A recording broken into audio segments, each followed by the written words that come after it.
Hello, ladies and gentlemen, what's going on? Welcome back. This is Force here with another discussion video. Today we're going to talk about post-apocalyptic zombie survival games. The gameplay in the background will be from H1Z1, and that is the primary focus, but we're not even so much talking about this game in particular, but the genre.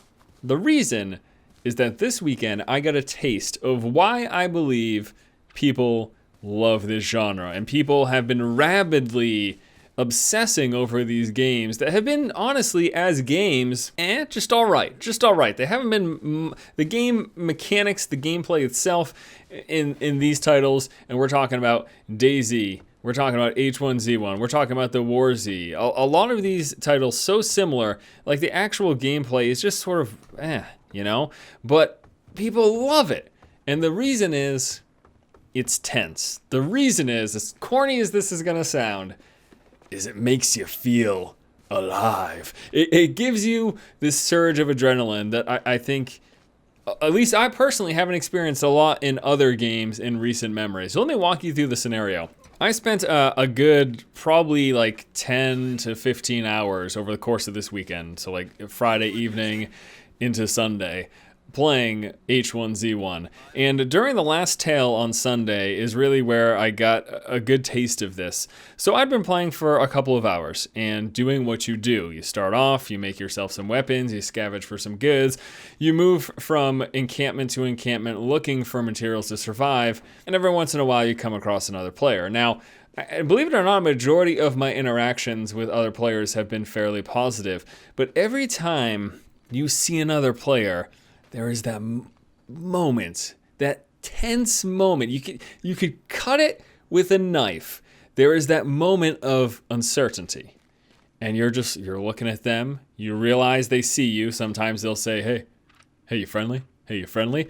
And that's a tough question to even answer because they could be asking you to see if you're going to attack them when they try to shoot you in the face. Or they could be asking you because they're generally as worried that you are of them attacking you, of you attacking them. Like they've got that same concern. So my first few interactions in this hour or so were actually positive. I met some people.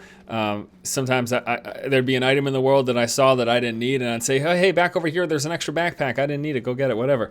There was a situation where I was in the middle of this town, and I had, in this playthrough, I'd sunk like 2.5 hours in, and I'm in the middle of this town, and I get shot. And immediately, I'm like, shit. What do I do? Because I've been working so hard to get all this stuff. I've not even working hard. I've spent so much time to get all this stuff. This guy's got the drop on me.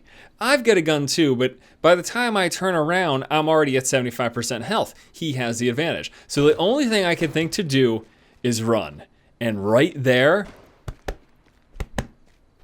my heart starts racing. I kid you not. It might sound ridiculous, and that might sound like the biggest, nerdiest gamer thing you could ever say. Your heart started racing. You're playing a damn video game. The fuck is wrong with? Listen, I'm a fairly fit guy. I've had times in my life where I've been super into hiking and running and kayaking. I've been in shape. I've done awesome things. I've gone skydiving, whatever.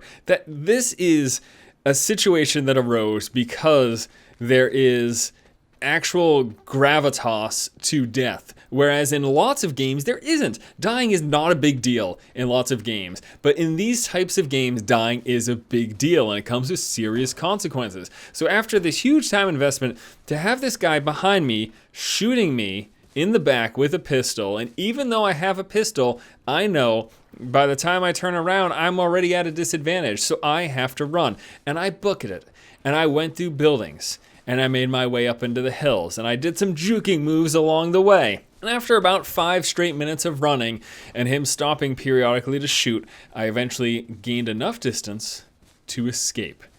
And I cannot tell you how amazing that feeling was. Literally, during this drop that this guy got on me, my heart was really pounding.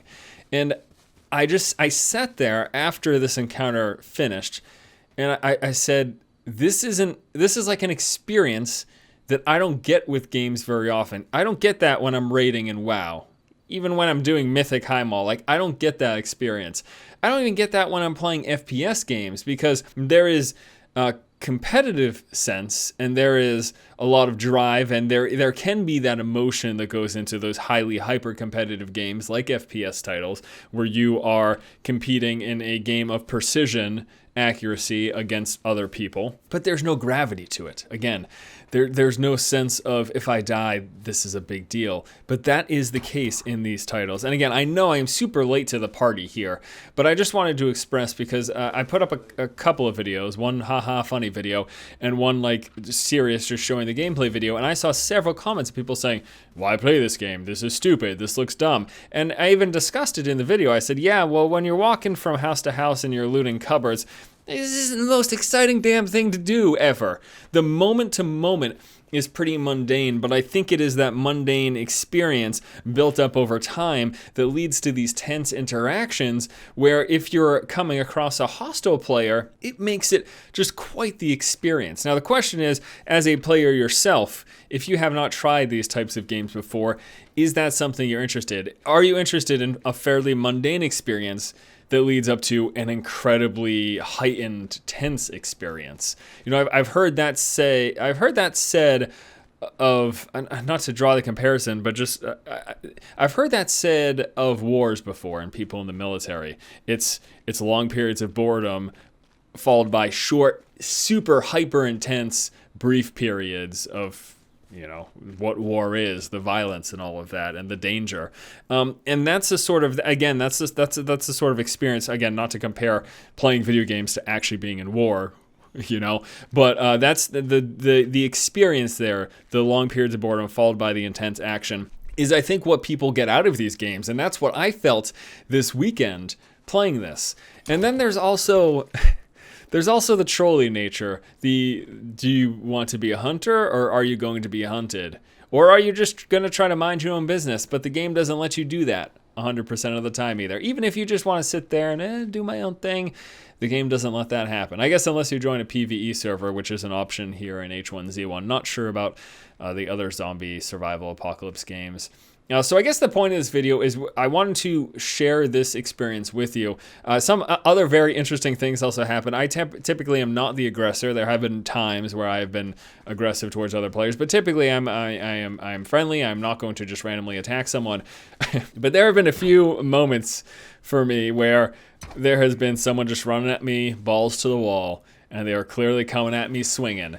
And I normally give them a moment to say, hey, what's up? And then if they're still charging at me with their weapon in hand, I know what's about to happen. And there's been a few times where people have gotten the drop on me with melee weapons, and I've turned around and I've defeated them. It's the most glorious thing.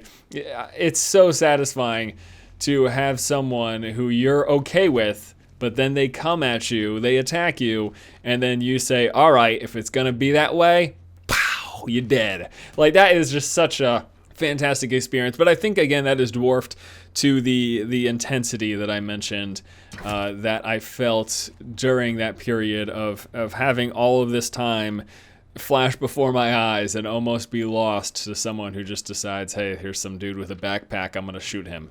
And that's the thing, when you've got a backpack on in this game, you're a target, right? Because they know, hey, he's probably got stuff in there. He's got huge carrying capacity.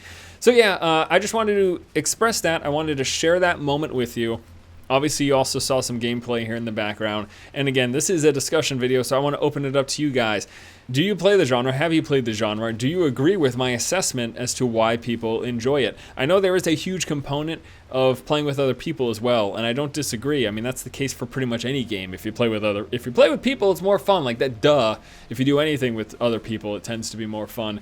But I have found sort of the most intense experience from this type of game, from H1Z1 in particular, for my recent recollection, to be done when playing solo. It's just more intense. It's a lot more dangerous. And you're a lot more likely to die than when you are roaming in packs. But I also think it adds that extra level that you don't get when you feel the safety of being surrounded by 3 other people, right? There's my experience. I laid it out there for you. I'm sharing it. Come back at me with your thoughts and opinions in the comment section below. Looking forward to reading them. Thanks, guys, so much for watching. We'll see if I keep playing H1Z1. I'm having a blast right now, but you guys know I can be fickle with the games that I play because there's just so many I want to play. But we might see a couple more videos at least, so we'll see what happens. And maybe I'll do some sort of live commentary stuff so that you guys can actually see that entire process of build-up leading to that high-intensity moment. Have a fantastic afternoon. I will talk to you guys later. Keep watching and keep owning.